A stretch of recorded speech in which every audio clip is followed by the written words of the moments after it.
All right, let's go over to this part of the field. We get a running start rather than just going over hostile terrain.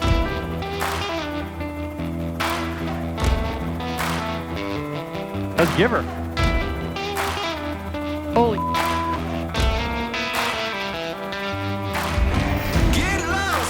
Oh, this is so scary for me right now. Really? Yeah. 300 Whiskey Zulu is just departing Brunswick, and we're en route to helipad Mike Echo 81, requesting flight following.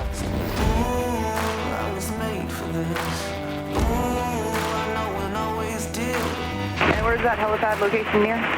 It's on Monhegan Island. 20 Whiskey Zulu, squawk 0352, say altitude. 0352, 3,000 feet. I'm so close I can taste it. I can't wait, I can't wait. I'm so close I can taste it. I can't wait, I can't wait. I'm so close I can taste it.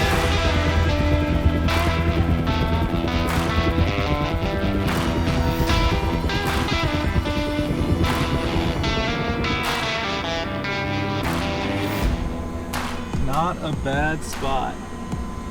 Oh yeah, this is a beautiful helipad. This is one of the nicer helipads I've been on.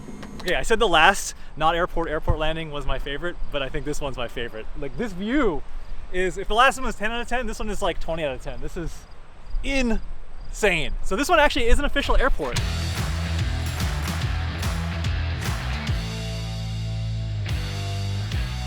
This is a registered helipad, Four Winds helipad. It's private though, so you have to get permission. No FBO here, there's no runways, obviously. It's an uncontrolled / untowered airport, so it's just the grass pad and the ocean. I love it. Okay. Okay, last 24 hours have been a blur. So we left our tent site on the farm, flew back to the airport next to it, fueled up, and then made the about 15-20 minute flight from the airport down across the coast, across open ocean, and then onto Monhegan Island. We had about 5 minutes of flying over open water. The way that I found this place was I was just basically going on 4Flight, which is the aviation app I use. And I saw this little dot, this green dot out in the ocean reporting VFR conditions. And I was like, what is that? Like, where is that? So I zoomed in on it, and underneath that dot, when you zoomed in, you can actually see there's a tiny island. I was like, oh wow, cool, there's this little island. It's only a few minutes off the coast of Maine. And you can see there's some development on it, obviously development, because there's houses here. Tapped on the helipad and got the information. It says airport manager, this person. So I just called the number and I said, hey, can I use this helipad? He initially told me, he was like, no, this is a private helipad, it's just for the owner. I was like, oh, okay, well thanks anyway. We just started talking because the guy was also a helicopter pilot. So I kind of told him, what we were up to. Mentioned we did another big multi-part series called Cold Island, where we flew a helicopter back to Newfoundland, which is where we're from. And he said, Newfoundland? The owner of the helipad and the property, his family's from Newfoundland. I was like, no way. So let me get you in touch, because I feel like this is a small world thing. So that's how we ended up here. So that is how we found Monhegan Island so randomly. I touched base with the owner. His name was Tom, and nicest guy ever. He met us at the helipad, which is basically just the backyard of his summer home. Then we hopped in a side-by-side and he took us for a tour around the island. Yeah, gorgeous. Look at that. There used to be an old Coast Guard station at the top. Shows us the meadow where all the water comes from. So it's very fascinating to see how everybody who is on the island is truly living off-grid. Well, I mean, they're on grid, but they're on their own grid. So they're just totally self-sufficient, water, power, and then they have a single cell phone tower right on the top of the hill. They have to truck in diesel for their diesel generators, making it very expensive power. What did you say, it was 70 cents a kilowatt hour? Over 70 cents a kilowatt hour, the most expensive in the United States. One of the last few single-room schoolhouses in the country. They have a couple students that still live on this island that go from, I think, kindergarten to grade 8. I should just have you do the tour again, because I'm just parroting everything you told me. You're doing great, Chris. You're learning. You're a good study. Thank you again for allowing us to land on your property. You're welcome. You have the best helipad of the trip. I do. Hands down. Thank you. Hands down, the best helipad of the trip. Good view, right? Amazing view, yeah. Very cool to see how that community still thrives, even though they're however many miles off of the coast. Thank you. Found coffee. Oh man, so glad we made you here. Same. Great spot. Great choice, babe. What a random chance occurrence. I know, right?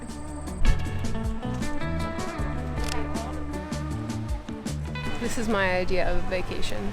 Ocean breeze. We're gonna eat some fish tacos. I don't think you can get a bad lobster roll in Maine. I think anyone I'm gonna try, I'm like, oh, that's great. That's a lobster roll, that's great. How's that? Holy shit, that's good. That is good to stretch the lime. Mm-hmm. All right, go touch the ocean symbolically to represent you returning to the Atlantic Ocean. The ocean from whence I came, is that what you said? It touched you. It touched me, and I touched it.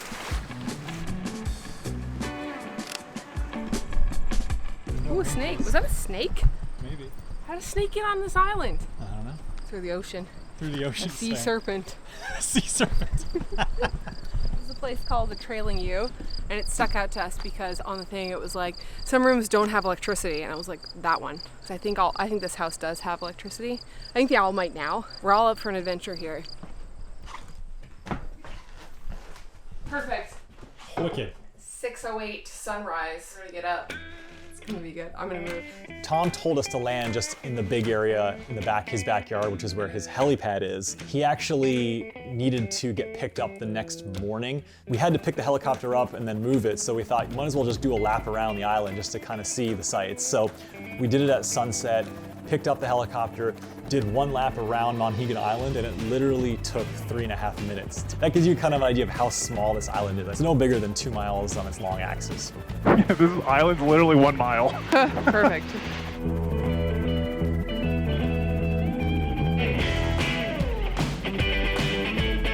So after we landed at sunset, we went and took some more photos down around the island and just kind of explored the island into the night. And it was just the most amazing, picturesque night scenery. It looked like something out of a fairy tale or out of a storybook.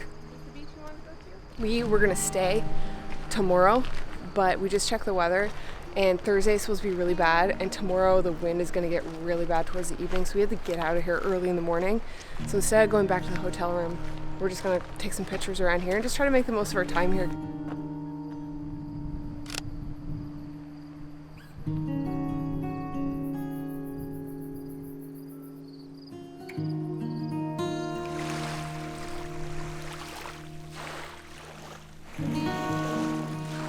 The longer I look, the more I see. Crazy, huh? Crazy. Crazy I can see the stars behind you. Really?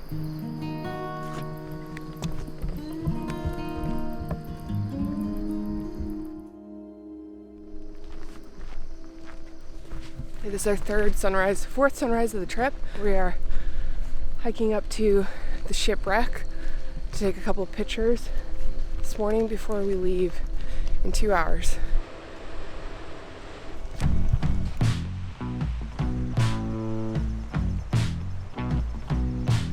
Wow, that was insane. Crazy how it's just right there. Like Yeah. It's not that far. I wonder how long it's been here for.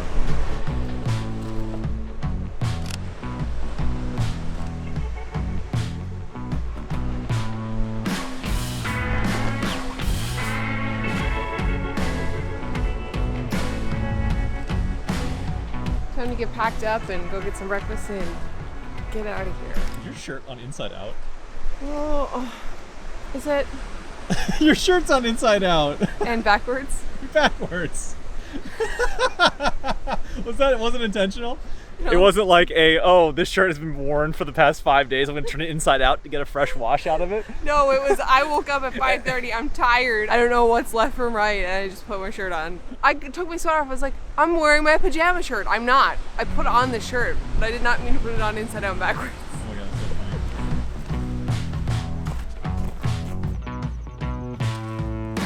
so funny. So a lot of times places have 2-night minimums. This place included, we knew that going into it.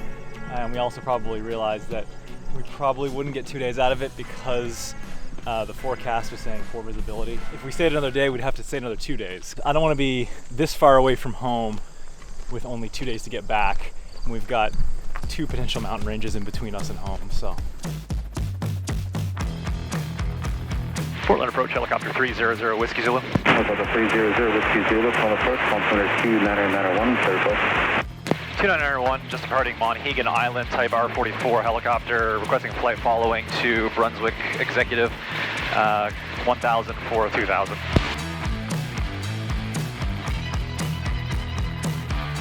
Delta 0 Whiskey Zulu, Devon, ready to change my frequency 119.75.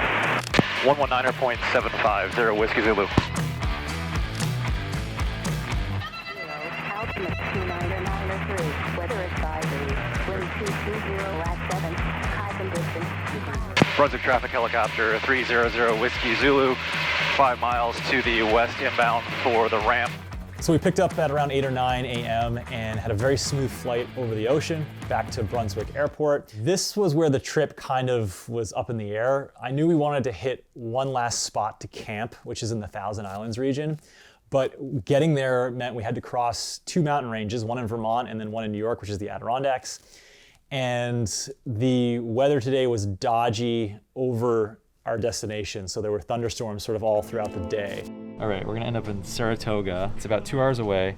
It's gonna route us south of the mountains in Vermont and then set us up on a trajectory to go swing along the south edge of the Adirondacks. Tomorrow it's supposed to be IFR conditions all day. If we can get a little bit further though, around the southern aspect of the Adirondacks, all right, we'll figure out exactly where we're going at the next stop. I knew we weren't gonna be able to make it, but how far we could make it today was the big question mark, and where were we gonna overnight. And this is kind of where flying in a helicopter or a small plane or general aviation is almost like doing a spontaneous road trip, whereas if you just got in your car and started driving in a general direction, you don't know where you're going, you don't know what town you're gonna end up in, you drive until you either can't drive anymore, or in this case, fly till you can't fly anymore, and you just land in a random airport and stay in that town for the night. Oh, it got bumpier, didn't it? As predicted, right? Portland approach, helicopter 300 Whiskey Zulu. Helicopter 300 Whiskey Zulu, Portland approach, Portland altimeter 290. 290, requesting flight following, just departing from Brunswick Executive en route to 5 Bravo 2. Whoa, what's all that? I think it's just hazy on the horizon when you look through the atmosphere. Oh, there's some weird ass clouds. I'm going to go down a little bit. And 300 Whiskey Zulu is going to descend to 1,500. November 0 Whiskey Zulu, roger. Oh, that came in on us, didn't it? Yeah, it's kind of junky. And 300 Whiskey Zulu is going to divert to 6-3 Bravo. Confirm 6-3 Bravo, Leamington. Affirmative. Get some mountain obscuration there. Yeah, lots of mountain obscuration over here too. Leamington traffic helicopter 300 Whiskey Zulu, final approach, runway 29, Leamington. We're in the middle of nowhere, man. Well, we got a fuel pump anyway. Good. Might as well fill up. Probably wondering why we are in Leamington, Maine. This was not a scheduled stop on the trip. We are heading back west now. We encountered a little bit of lower ceiling than we were comfortable with. As the terrain got a bit higher, there's a little bit of mountain obscuration, just a bit we could see in the distance. So we thought, you know what, let's just divert. And Leamington was the closest airport, so we're sitting down here. This should lift in a couple hours. What I was hoping would have happened is when we departed that the ceilings were gonna burn off as the day progressed. But we were about an hour ahead of that happening, so we said, well, got to put it down and wait out the weather a little bit. We'll have a little snack on the ramp here. What do you got? Did you get that from your in-flight service? Oh my god. The two-legged ladder. I think the little lounge here is locked. Probably shit out of luck for a bathroom break. Let's see. Always a crapshoot if these things are gonna work. That's good. Leamington Harmon traffic helicopter 300 Whiskey Zulu, straight out of departure from runway 29, Leamington. And we're off. Saratoga traffic helicopter 300 Whiskey Zulu, joining the left downwind for 14, Saratoga. Now you see pumps. After a couple of hours of flying, we made it over the mountains in Vermont, and it was a really bumpy flight on a very hot day. It was a bit of a bumpy ride the whole day, not gonna lie. Becki was not a happy camper. It smoothed out a bit at the end, and we ended up making it to this airport. Landed at Saratoga Springs, and that's where we are The tonight. town here is actually very cute. Now this is technically New not York. part of New England, or is it? But No, this is New York State. it's on our way home, and therefore part of this series. Last time during Cold Island, you guys got mad that we didn't bring you all the way to home, that we didn't film the return, so we're filming the return. You said it felt unfinished. It felt unfinished. So here we are. So we took your notes to heart, and we're Taking you finishing it, home. taking you home. We have one more destination we want to hit on the way. Now we've stopped here because A, it was super bumpy today, and the weather is bad at our very last destination. So we're waiting for the weather to dissipate. So we're staying here tonight. Tomorrow, fingers crossed, we get good weather for 2 days so we can do our last destination and then fly home. That's the plan. That's there we the go. plan. So, but we've always kind of wanted to come here before. Yeah, I've been wanting to come here for a while, so get a little taste of it now. And We decided to spoil ourselves in a hotel for a night, We're just gonna have a relaxing night. get a nice hot shower, stay in a nice comfy bed, and tomorrow we're gonna get up at some point. We basically have the whole day to travel. About an hour and 40 minutes is the flight to our next destination. And then the plan is to camp. And that has been the last 24 hours.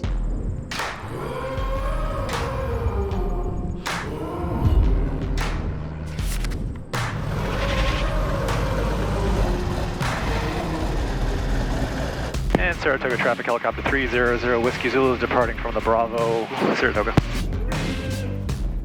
We flew over sort of the most southern region of the Adirondacks. And then coming over the Adirondacks, we had a radio malfunction. November 0 Whiskey Zulu, you're a bit low for radio and radar service. Would you like to climb? November 0 Whiskey Zulu, Albany approach. We actually used to have an FM radio connected to the helicopter. There's a toggle switch, which is between the radio comms for the helicopter itself and then the FM radio. I had the radio removed because I don't use it. I thought maybe there was some feedback in the switch, so I flipped it a couple times, and all of a sudden I lost radio. Say 300 Whiskey Zulu radio check. Zulu, you're coming in unreadable. Pick up the mat and step on the button. So I was okay, I'm gonna try the passenger transmit function, but those weren't working either. ATZ's like saying, hello, 300 Whiskey Zulu, come in. I'm just like trying to talk to them, but they couldn't hear me. But they could hear my radio keying apparently. November 0 Whiskey Zulu, we can hear the engine in the back. We can't hear you speaking. We were really announced at this point, yeah, trying to figure out that, and we were getting to the point where we would be getting transferred over to the next approach. you want to squawk 7600? Yeah. Becky was like, maybe we should squawk 7600. I was like, yeah, well, technically we're in controlled airspace, so we should let them know. So we hit 7600 just to let them know, hey, we're having some radio issues, but we still hear you. Check. Check, radio check. November 0 Whiskey Zulu, loud and clear. Eventually I toggled the switch and they heard us loud and clear, and that was that. Well, that was interesting. Yeah. I messed with the comm switch here, that was the problem. It wasn't really an emergency or anything, but it was just kind of an interesting thing to deal with. Flying is all about like multitasking, and this was just another, episode where, I have multiple things to think about. So lean on Becky for that. Now I know, don't touch that switch. 2007 model. Okay, so we're landing at an airport, fueling up. We're gonna have a snack, Yep. life jackets, and then our last destination of heading east, season 1. I don't know, there might be more seasons, there might not be. Maybe, yeah, we don't know. To be determined, TBD. Watertown traffic helicopter 300 Whiskey Zulu turning final approach, runway 25, Watertown.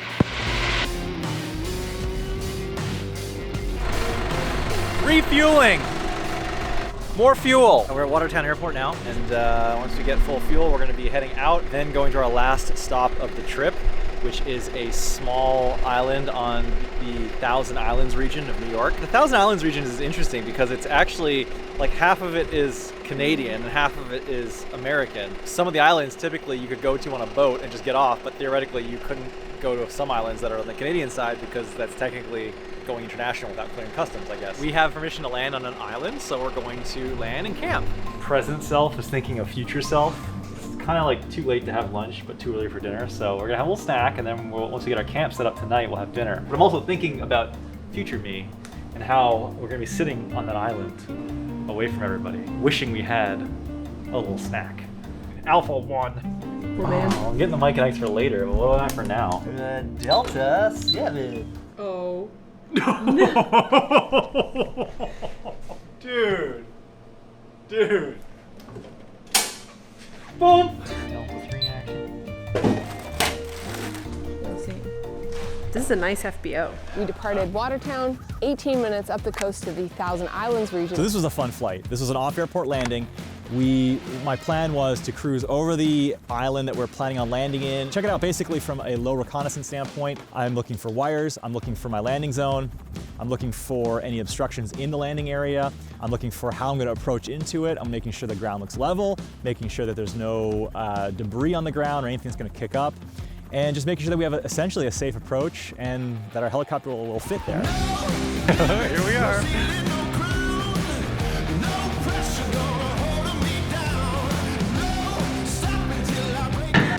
What a spot!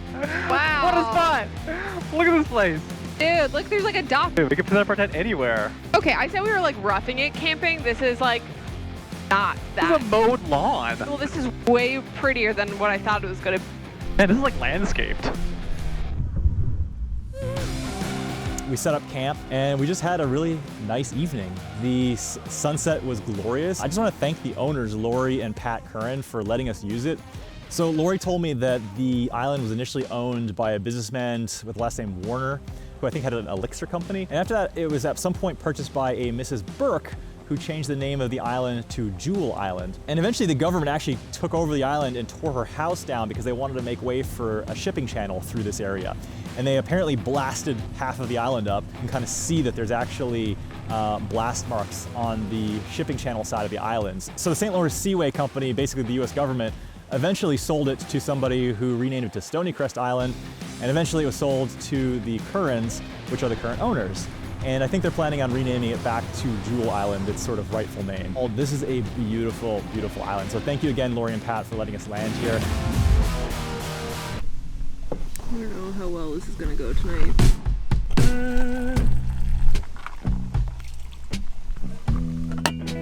Tea for you. This cup of tea might be as good as one at home. I feel like we're right back home in Newfoundland, cold and drinking Tetley. Yeah. Yeah, wicked old spot. So much thicker.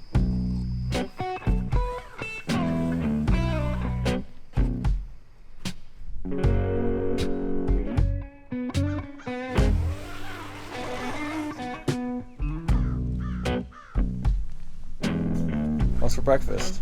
Oatmeal or cereal? Oatmeal.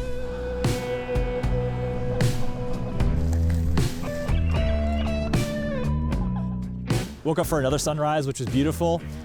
Took some photos, made some oatmeal, and we're just packing up here now. I'm just gonna take off home back to Buffalo. It's about a hour and 40-minute flight, so it should be a smooth day. This was our last stop of the trip, and I was a little worried when we stopped at the hotel. I thought, you know what, this should have been our last night because we're relaxing, we're treating ourselves, but actually this ended up being the perfect last night. I think this is a perfect way to end this trip.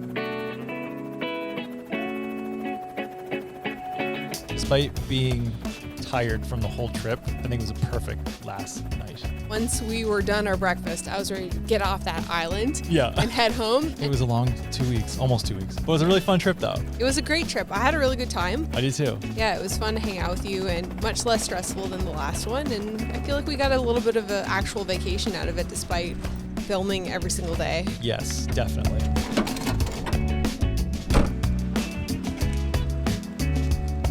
Done.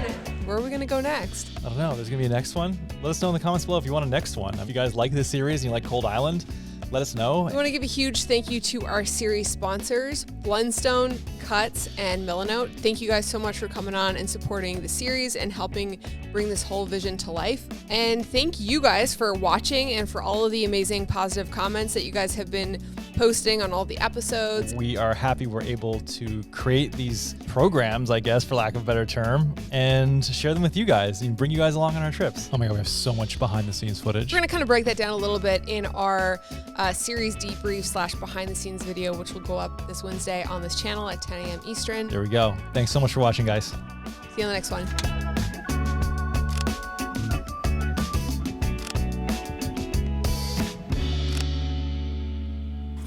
Hey, Beck.